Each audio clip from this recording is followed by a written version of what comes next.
Okay, go take a look at Brian May from Queen.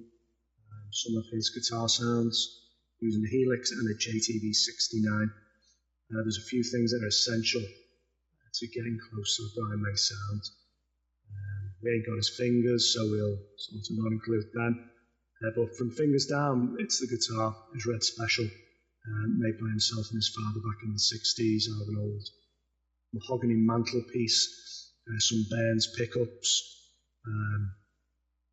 bits of motorcycles and all sorts of stuff of legend. It's all over the internet, should your want be to find out exactly how he did it. Now the JTV Variax or any Variax, they ain't got a Red Special guitar in them. However, Richie Castellano did a fantastic video for the HD 500 or 500X where he did a Brian May tone, and within Workbench he made a Red Special guitar, pairing up pickups with a neutral body, and sort of did three pickup settings, three common Brian May pickup settings. I've copied that, so you'll see I use either custom 1.4 or custom 1.5. So most of the time I'm going to be playing through a bridge and middle pickup in phase with each other.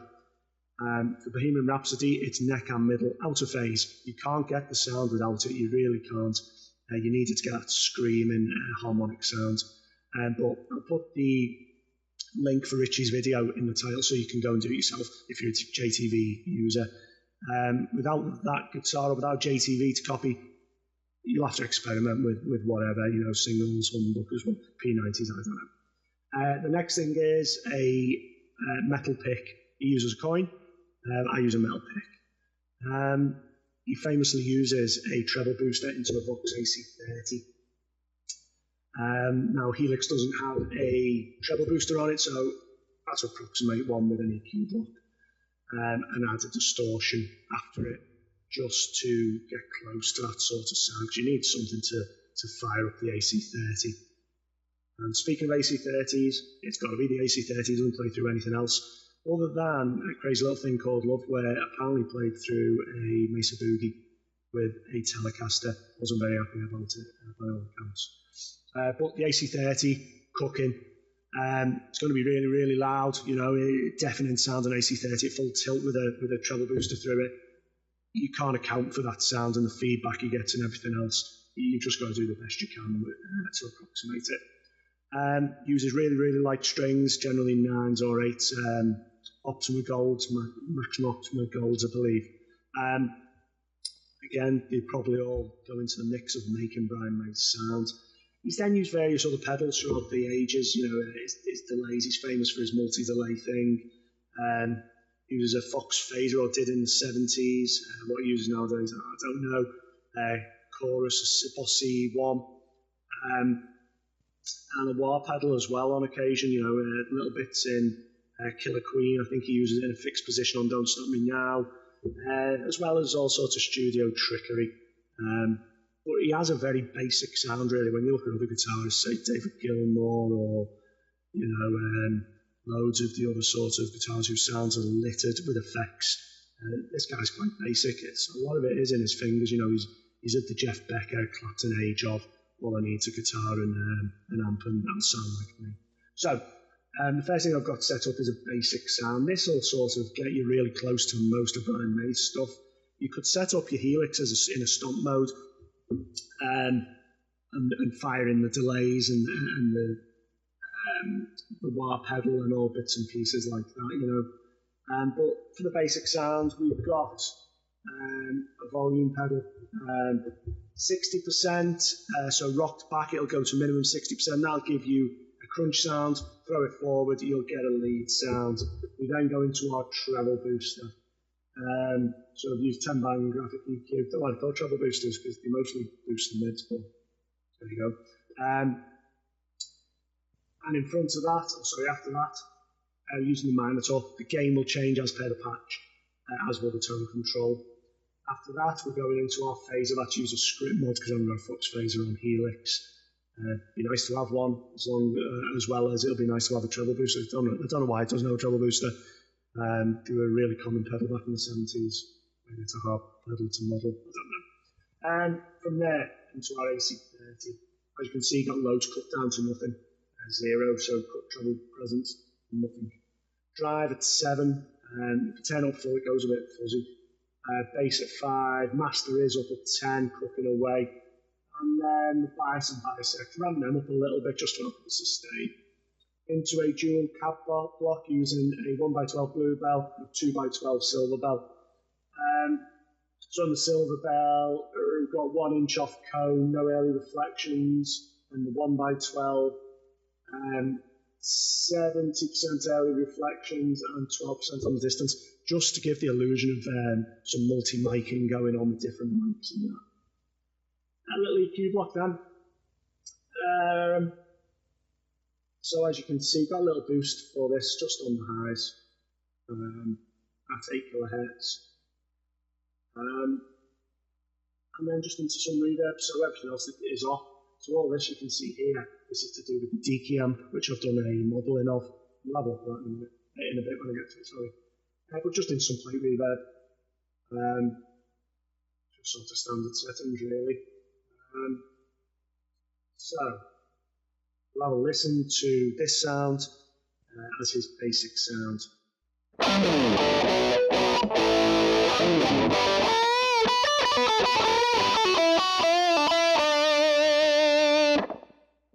There we go, that's your sort of basic Brian May sound, covers all sorts. Okay, so the next one, We Will Rock You. So the only thing really different is we've chucked in script mod for some phase. The solo is quite heavily phased. Probably turn the distortion down a little bit. And again, this is going to use the bridge and middle pickup in phase with each other. So we'll have a little bit of a listen to this.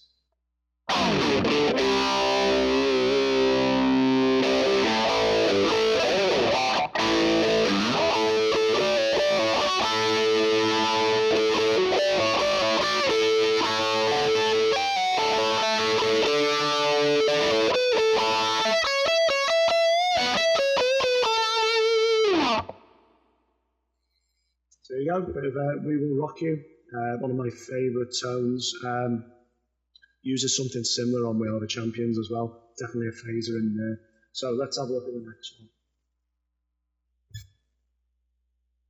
So the solo from Bohemian Rhapsody, rock back on the pedal, it'll give you the rhythm sounds again. The phaser chucked in on this one. As you can see, the Variax model has changed because this is going to be the neck and the middle pickup out of phase with each other. So we'll have a little listen to the solo from Bohemian Rhapsody.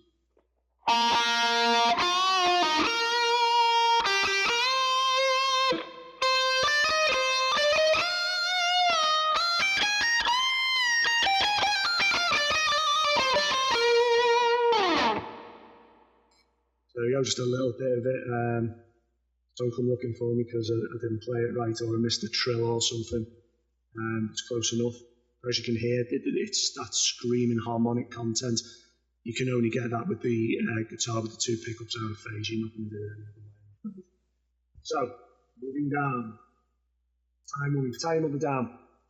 First time I'm going to introduce a bit of chorus into proceedings, not a whole amount. Let's have a look. 28% chorus rate, 0.8. It'll never really change from that, but the mix will change. Again, it's going to be the bridge and middle pickup in phase with each other. So we're going to rock back on the expression pedal for the rhythm sound and then put it forward for a bit of a solo boost if you like.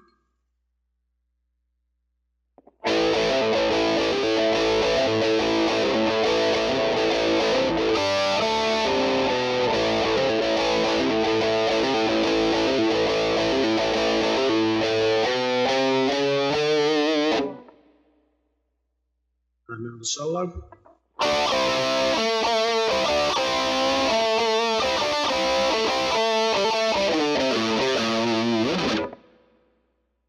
There you go, a bit of a time with the down sort of sound. Again, this will work for loads of stuff as well. With the chorus on it, just gives you a bit of a spread. Just so you know, I don't do anything in stereo. It's all mono. I don't have a stereo setup. There's no point wasting the DSP on me. Next one. These are live. So the first time I'm going to introduce something live. It's going to be this one. Set at 40%, 25% on feedback. Again, keeping the chorus on. And the guitar's gone back to the bridge and another pickup for this. So let's have a little listen to an excerpt from Days of Our Lives.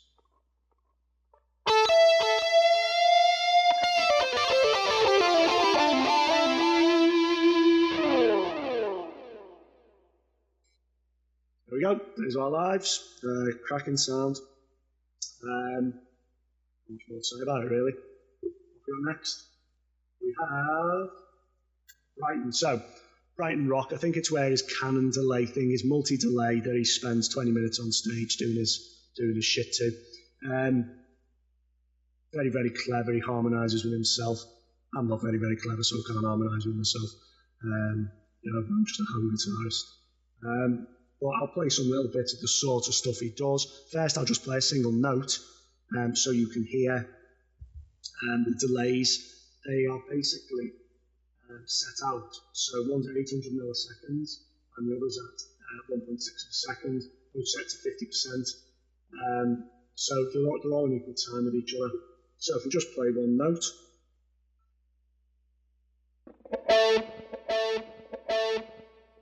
And that's how it sounds.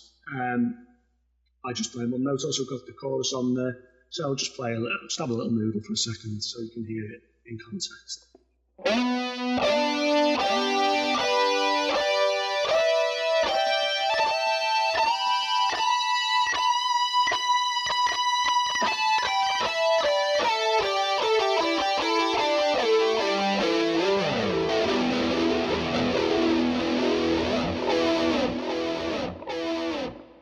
There you go. The best efforts. So, next, we have One Vision. Listening to the sound from Brian May, loads of chorus on it, a bit heavier as well, with the sort of lead sound. So it's another one where I'll just rock back on the pedal, saves arsing around with the guitar controls. First we'll have a little bit of rhythm stuff and then a little bit of sort of solo-y stuff.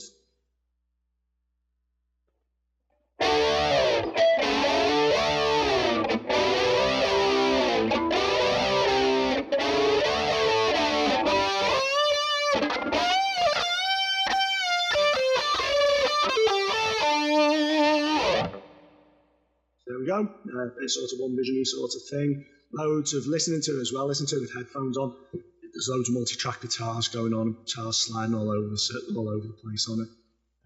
But there you go, get you in the ballpark anyway. So, the last one, we'll talk about this, the DKM. So, John Deacon famously made Brian May a little amp out of a hi-fi cabinet, sorry. A little transistor amp that he still has to this day. Different people have made them. They cost a bloody fortune, the replicas. There isn't one in Helix, and again, there never will be. And probably for good reason, it's not going to be an everyday playthrough thing. But I think I've got fairly close to it. So, again, we're into the treble booster and distortion. He always plays with them into the DKM.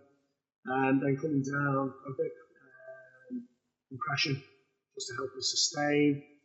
Going into a Supro and a 1x8 small tweed speaker. Settings there, everything's up at 10 other than the bass.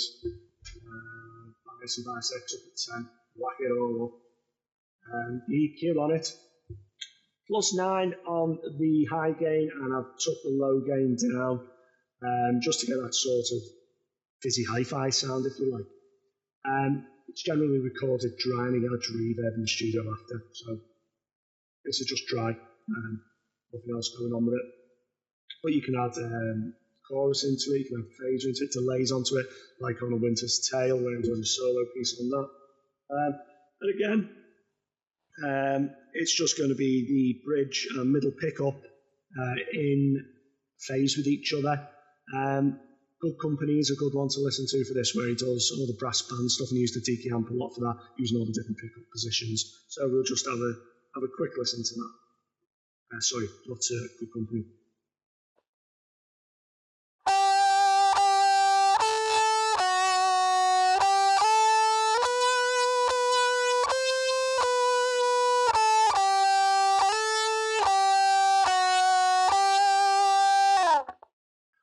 So a little excerpt from God Save the Queen, which he did on one of the Queen albums with all the multi-layered guitars. You could probably do it with a harmony block. So that's it, guys. That's my Brian May setup, if you like. If you like it, say so. Put something in the comments box. Subscribe. I'm going to be doing loads of different stuff over the coming weeks. Let me know your thoughts on it. I will put the link to Custom Tone in the description.